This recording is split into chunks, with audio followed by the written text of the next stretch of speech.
Welcome to Mastering Your Interview. Rod Reach, your instructor for Pacific Systems. We're going to go ahead and get started. Before we do, I would like for you to pause the video if you can and go ahead and pull up the first student training manual I sent entitled Job Search, Mastering Your Interview, and Building Your Resume. So go ahead and pull that up now and just go to the interview section. I believe it's section 10. Understanding the interview. The interview is a very important part of the job search process that you should focus on. However, performing during the interview could make the difference between you getting the job or walking home empty-handed. Well, it can make the difference of you getting the job or not getting the job. You don't walk home empty-handed. You still have you. And so I listed this in here because that's what people think sometimes when they don't get the job or when they don't do well on the interview, but it only presents an opportunity for you to do much better on the following or the second interview. So don't trip on that. Just know that you have to prepare yourself well for the interview, for any interview. Types of interviews. There is a direct interview where it's you and the person you're interviewing with one-on-one, and then there is the type of interview where it's also direct, but you're seeing multiple people, maybe one or two, maybe three or four within that interview time block. So just be ready for that type of interview as well. And also, when the interview is being set up, do ask when, what time, who will I be meeting with, so you'll get an opportunity. Within that interview most interviews always have behavior-based questions. It's a behavior-based type interview where all of the interviewers will ask you behavior-based questions, and maybe one or two will ask technical questions, and one would ask human resource or grouping or onboarding questions. There's also a group interview where you sit in a room, like a conference room, and maybe 4 or 5 people around the table asking you questions. They have agendas. Some may be looking at just your body language. Some may be looking at believability, how believable you are. Some may be looking at your ability to communicate effectively, and of course, you're assessing your technical skills. And then a panel interview is the same thing, but it's mostly maybe a 2 or 3 panel, and they're interviewing specifically for a specific topic. Any of these interview types are very important, and you should be ready for. Also included in this is under direct interview could be a viral or a video interview, a Skype interview, a phone interview. All of those type of interviews fall under direct, and you can have a Skype interview that is a group interview or a panel interview as well. What to expect. Going into the interview, you need to go into it with confidence. Have informed questions, meaning that you have researched the company, you have gone to their About Me page and to their news release page, found out something very current that the company is involved with, and ask questions surrounding that. Ask very informed technical questions. Stay away from questions like, can you tell me what a day in life is in the time in the day of the person that in the day of the position? Stay away from those kind of questions, or any type of questions that's got to do with pay, that's got to do with benefits, vacation, all of those things. You want to gear toward more questions that has to do with training and what the company is doing now, and also questions that will help you understand or help them understand how to communicate. How you can make them money. It is always very good to have a cordial handshake. Mushy handshake with men don't work. Mushy handshake with women don't work. Whether it's to men or women to women, it just doesn't work. It doesn't show confidence. And then you need to be able to talk about very clearly, concisely, using the 5 C's: clear, compelling, clean, concise, and comprehensible, what your qualifications are and relate your experience. So you should already know going into the interview You need to go in there with confidence, and that is, I'm the person that you need to hire. I'm the person that has all your answers. I'm the person that will shut down everybody else after me and before me. Have informed questions, do a very strong, cordial handshake. Excited to be here, excited to meet you. Let that be communicated through the handshake. And then qualifications and experience. About behavior based questions. Tell me of a time. What did you do? What was the outcome? Behavior based questions are extremely valuable questions, both for the interviewee and more importantly for the interviewer. It tells them so much about you. It tells them how you communicate, how you think, how logically you line up your thinking, how well you tell a story, how complete you tell a story. It brings out your body language, it brings out so much about you. So we cover behavior based questions extensively during this whole entire soft skills course, as well as what the tools and techniques you need to do to be able to successfully answer any behavior based question you're given. And we do that by using the STAR approach. Use STAR to make your situation, make your case. So it starts with the situation. That is, when the interview asks you, tell me of a time when you were awarded for your great work at work, or your great performance, a good performance at work. And then you would say this, while working at IBM as database administrator, Cisco networker, or Linux, whatever, I was awarded for giving the best presentation on how to save the company $250 million implementing a new software package. That software package was called blank, blank, and blank. That is the situation. The thoughts, or change that to task. The task is, what is it that you actually had to do? So in this case, you wrote a presentation about implementing the new soft skills, about the not I'm sorry about implementing the new software package. You actually had to do the research in order to write the presentation, and that was the task. The action was that you presented the presentation doing this, doing that, using this, using that, and then finally the result was, yeah, it was heard.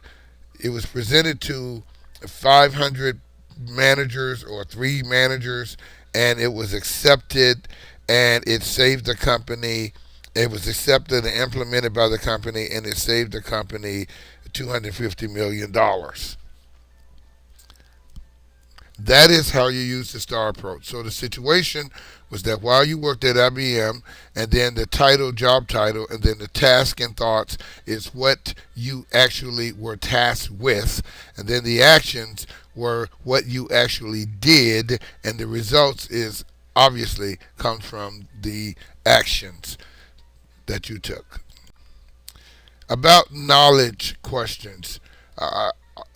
Behavior based questions are knowledge questions. Also, technical questions about your specific technical skills. That's knowledge questions. So you are resourceful to find the answer. You need to know that if you don't know the answer, you can find the answer. That behavior comes back in there again, and then the knowledge comes back. So it all ties back into behavior-based questions. Using the STAR approach will get you will help you deal with these type of questions, but also really being resourceful and knowing your stuff technically will be a very strong plus here in this based knowledge based questions area. Module 2, the interview skills. Going into the interview without preparation is never advisable. It's downright stupid, actually. The goal is to do everything within your power to present yourself as the best candidate for this job. Dressing the part and practicing the way you will answer and ask questions is vital to the interview process. Dressing the part and practicing the way you will answer and ask interview questions is vital to the success of the interview. Dressing the part. So this, I know this sounds crazy, but you really need to dress the part, which is why we have the mock interview set up at the end of your course, so that we would ask you to dress as you would dress in the interview process. We would ask you to be able to answer and ask questions as you would in a live interview. In fact, we don't know you when you walk in the door for that mock interview. We treat you like we don't know you, and we ask you to act accordingly because we want to prepare you to be the best you can be. So understanding that whole interview skills process is crucial. Dress for success. Dressing for success. Your appearance is absolutely imperative. Blue suits for men. Black means funeral. A dark gray suit, a dark brown suit would be nice, but blue suit, either a white shirt or a blue shirt, a red tie is great. Posture, you always sit up. So if you're not used to sitting up, start practicing. You want to relate your abilities because they all go into this dress package. You are one package. And so you want to talk about your abilities using the C's, the 5 C's: clean, clear, compelling, comprehensible, and concise. And then you want to be able to do the same with your skills. Relate them in a very clean, clear, concise, compelling, and comprehensible manner. The role of body language. Body language is huge. In fact, to me, it's stronger than what you actually say. So, because it tells people what's really going on if what you say don't line up with your body language. Eye contact is crucial. When you're looking at people, when they're looking at you, you need to keep appropriate eye contact. When you're asked a question, you need to keep appropriate eye contact with that person that asks you a question. But if there are other people in the room, you want to include them in the conversation simply by looking at them and addressing them with your eyes as you scan the room and then come back to the person that asks you the question. And then excessive body language is absolutely a no-no. If you are just flying all over the place, hands flying, you're moving in the chair, you're tapping, your legs are jumping, your arm is twitching, you're constantly twirling your hair, you're constantly messing with your earrings or adjusting your blouse or adjusting your necklace or adjusting your watch or your ring and all that kind of stuff and moving around is a very strong sign that you are nervous, you're not confident. Whether you are or not, it just could be nervous, but your nervousness will overshadow your confidence. So you really need to watch that. The best way to do it is to dress up, have somebody ask you interview questions, and then you ask them questions, video it, and see how you look. First impression counts. Your body language says that you are confident or you're not, you're nervous or you're not, you are successful or you're not. Grooming and dress. For the men, we talked about this. No black suits, that's a funeral. Ladies, stay away from black suits, that's a funeral. That's how people look at it. You need a blue suit, something very conservative, well dressed, nice tie, red tie for guys, white or blue shirt. No orange shirt, no green shirt, no dark blue shirts. And for ladies, a nice colored suit, gray, blue, black, gray, blue, brown. It could be a maroon suit, something highly business, and nothing low cut for ladies, nothing too tight for men. Jewelry, very less. Less is more. Makeup, less is more, unless it's very well applied, ladies. A very strong handshake communicates confidence and that I'm glad to see you. Also, excessive body movement. If you're twiddling your hair, moving in a chair, playing with your watch, playing with your jewelry, playing with the phone, you're talking with your hands like a windmill, and if you're moving, constantly switching back and forth or rocking in the chair, all of that it does not talk about communicate, does not give the impression that you're a very confident person. So that really needs to be watched. Answering questions. Listening skills is extremely important. Listening is not hearing. Hearing is hearing. That is, whatever you, when you stop talking, what you hear, that's what you hear.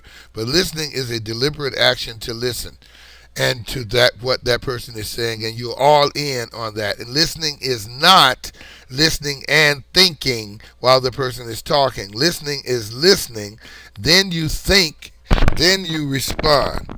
Also, anticipate the questions. You should anticipate what questions you will be asked. Behavior-based questions are always anticipated.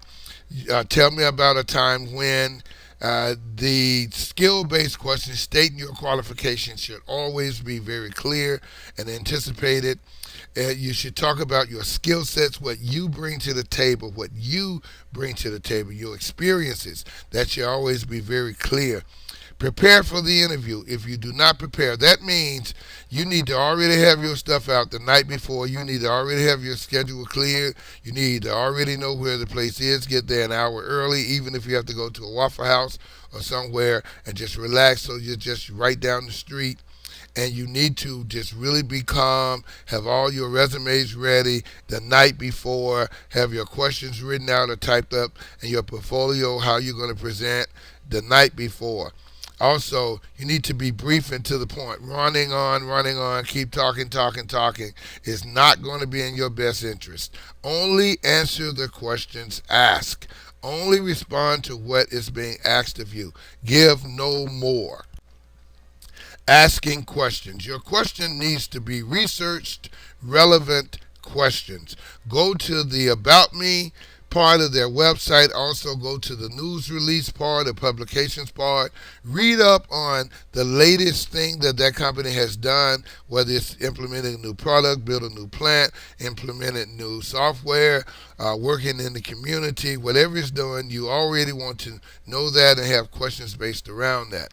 Company information, you need to know what that company do and where they're located. You want to perhaps ask about the management style of the company. That's a good question to ask. And then you always want to demonstrate curiosity. You want to learn more. So as they're talking, as the interviewer is talking about or responding to a question that you have asked, they might lead to something that you would want to ask more. So think about that.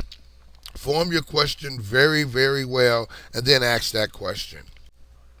Following up, it is important. This whole process, everything I'm talking about is important. And let me tell you why. You are the CEO of your company. You're the marketing manager. You're the financial manager. You are the CFO. You're everything. You market yourself. You are going in there for a job. You need to put yourself on the block like I'm out here. I'm all you need. I got it. I got what you need. I have presented myself well, so that you can go on with your life. Adhere to whatever they say in with regard to following up. You want to be very clear on what you are saying, what they're saying.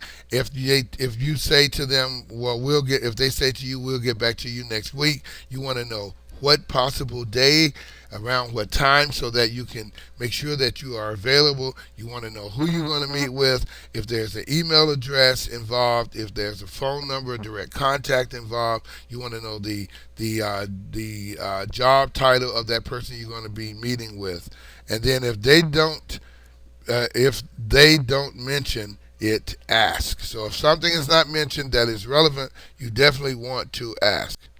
Wrapping up, please take a moment and review your action plan. And this is talking about your action plan that you created in your homework, the 30, 60, 90.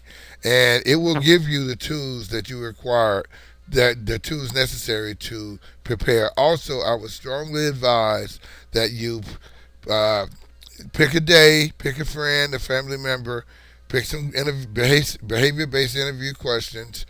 Also, sit down, dress up, video it, and let them ask you questions, and have the camera looking at you, so that you could actually see what you look like, your body language, how you respond.